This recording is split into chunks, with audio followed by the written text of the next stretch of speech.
I believe there's only 3 reasons people are not rich. One of 3 reasons. They're either stupid, arrogant, or lazy. Stupid is actually the smallest category. People think, oh, you know, there's a lot of stupid people. There are, but I know a lot of stupid people with a lot of money, right? There's so much money in the world. To be too stupid to generate money, I think is less than 5% of the population who are genuinely too dumb to ever make a good wage. Then you have arrogant and lazy, and these are the 2 most common.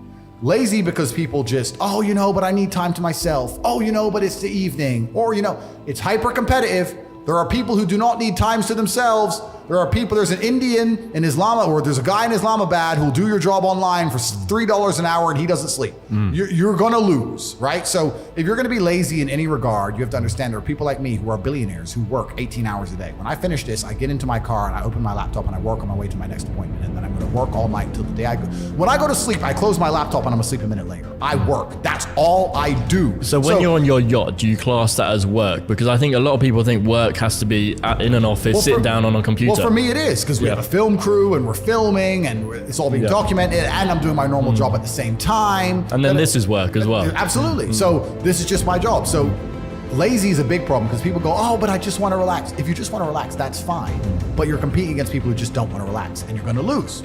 And the last, and I'd say that's around, a lot of people have that element to them. A lot of people are lazy. That's about 50% of people. But the main reason people are not rich is because they are arrogant. 50% of people are brutally arrogant. And I'll give you an example. I have a school where I teach people how to make money online. It's called The Real World. It was called Hustles University. It's now called The Real World. TheRealWorld.ai. You can see it at KobeTate.com. I sit here as a billionaire and I sit and say, I will teach you how to make money online. Anybody, 18 modern wealth creation methods. It's $49 a month and I will teach you. And people will sit there in their brutal arrogance and as a brokey with no money and go, yeah, but can he really teach me? I have everything you've ever dreamed of. I have all the money, you have nothing, and you're so arrogant that you believe you know more than me, or that you can do it without me, or that I don't know how to teach you. The arrogance of people is truly mind-bending. If you know so much, why are you broke? You obviously don't know. If I wanted to learn how to box, I wouldn't walk into a boxing gym, find a guy who can box and go, yeah, you know, not bad, but can he really punch? Like, this is how people think when it comes to money. You guys are all successful enough, you can sit there and say, look, I do X, Y, Z, I have X, Y, Z, you don't have it. So do you want to learn how to play piano from the piano teacher, or do you want to sit there as an arrogant brokey? Most people are brutally arrogant, and you can sit there and you can try and help them, and they're just so arrogant. They think, oh, I can do it myself, or I'll work it out myself. I don't need help. And it's arrogance, and it keeps them at the bottom. Everything great that's happened to me in my life, someone taught me. I had a kickboxing coach. My dad was my chess coach. You get taught things. To sit there and think you're too good to learn, well, this is the problem. Most people are broke. Most people are broke because they're arrogant, bro. This is the truth. It's nothing to do with how stupid they are. They're just arrogant people. Think, if I'm awake, I don't see why I wouldn't be doing something constructive. I'm conscious now. I've woken up. I'm either in the gym or I'm working. What else am I going to do besides turn my brain off in front of Netflix? It's just all clown world to me. If I'm awake, it's work or training.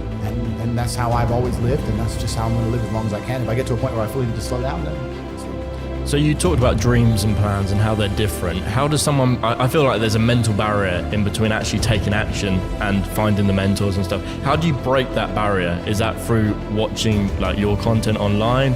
Well, it's interesting about watching content, because watching content can be a double-edged sword. You can learn a bunch of things, and everyone at home here, I like to feel like they're getting value and they're learning things. But there's also the other edge of people who feel like if they just watch a bunch of shit and do nothing, that they're taking action. They feel better about themselves, but they're not actually taking action. You know, so you have to balance the two carefully.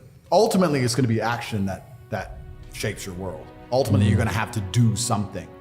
So if you're watching something, you should be very conscious of what it is. I mean, I've created my reality, absolutely. I've cut out all bullshit in my life. Like, I don't have TikTok installed on my phone.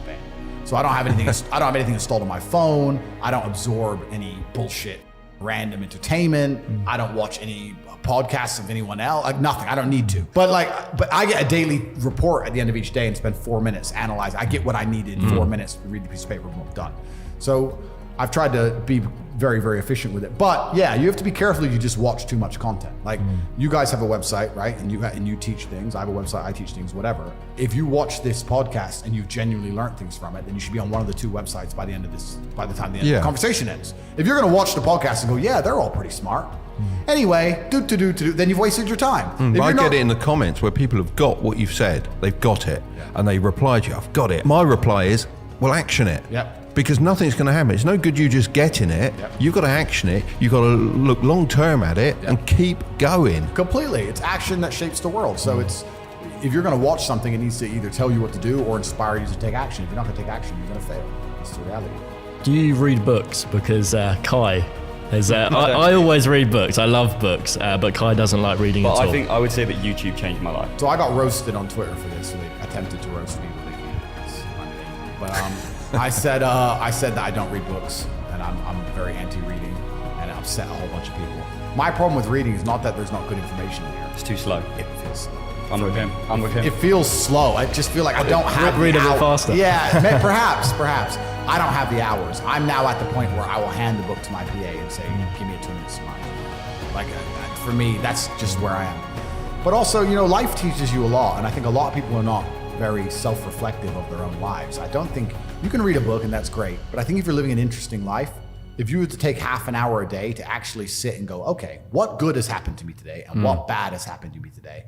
Why have those things happened and how can I prevent them from happening again? Most people don't, that kind of crap doesn't even cross their minds. Like every day I will sit at the end of the day and go, what bad has happened to me today? How did that happen? Did I get caught slipping was I on the street and some guys come up to me and it could have been a dangerous situation? Like, how could I genuinely have improved my reality? And you can self-reflect and teach yourself everything. But that's total ownership of your life, isn't it? But you have to have. But a lot of people don't. You have to have ownership of everything good that's ever happened to you and everything bad that's ever happened to you. I have complete ownership for the fact I was canceled. I don't sit there and go, oh, they're lying about me. Yes, they're lying, but I still own it completely. They're lying about me and they're talking shit, but I own it and I took responsibility for it and I sat there and I took absolute accountability and I thought, okay, how can I turn this in my favor? And I beat them. If I'm walking down the street and it starts to rain, I take responsibility for that. I didn't have to be in rainy London. I could have been somewhere else. I could have brought an umbrella. Could have took a car. I am responsible for getting wet in the rain. And there's people out here who just don't take any responsibility for their own actions, let alone the weather. If you take complete self-accountability and you self-reflect, you can learn a whole bunch about life. But could you not just say that it's raining, this is unfortunate? No, but that's what losers do. It's raining. I'm unlucky. You got told. Yeah, I must be a loser. No, but that's what they'll say. I got wet because it rained, not my fault. Whereas I'll say I got wet because I did not prepare for the rain. Didn't check the app. I didn't get an umbrella. Correct. Didn't wear the right clothing. Correct. You knew where you were. You were in England. It was going to rain. Correct. And I will punish myself for that, and I'll make sure it doesn't happen to me again. I will sit and actually consciously think about it. There's been times I've lost my car keys or something ridiculous and wasted 20 minutes of my life, and I'm furious, and I will make sure that never happens again. I am very conscious I'm conscious with systems about stupid shit, so I don't make mistakes ever. Do you know what? I get exactly the same thing. I beat myself up about things exactly as you're saying, and people tell me, you shouldn't be beating yourself up about it. It's just one of those things. But I do, and because I beat myself up about it, it don't happen again. I get this all the time. People say, oh, my girl left me. Why? I don't know, she just left. What do you mean you don't know? Think about it. Why did she leave you? Oh, because she wanted If you think long enough, you'll realize it's because of you.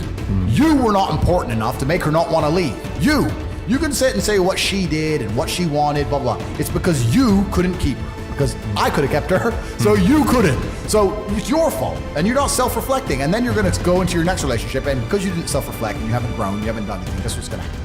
She's going to leave you again.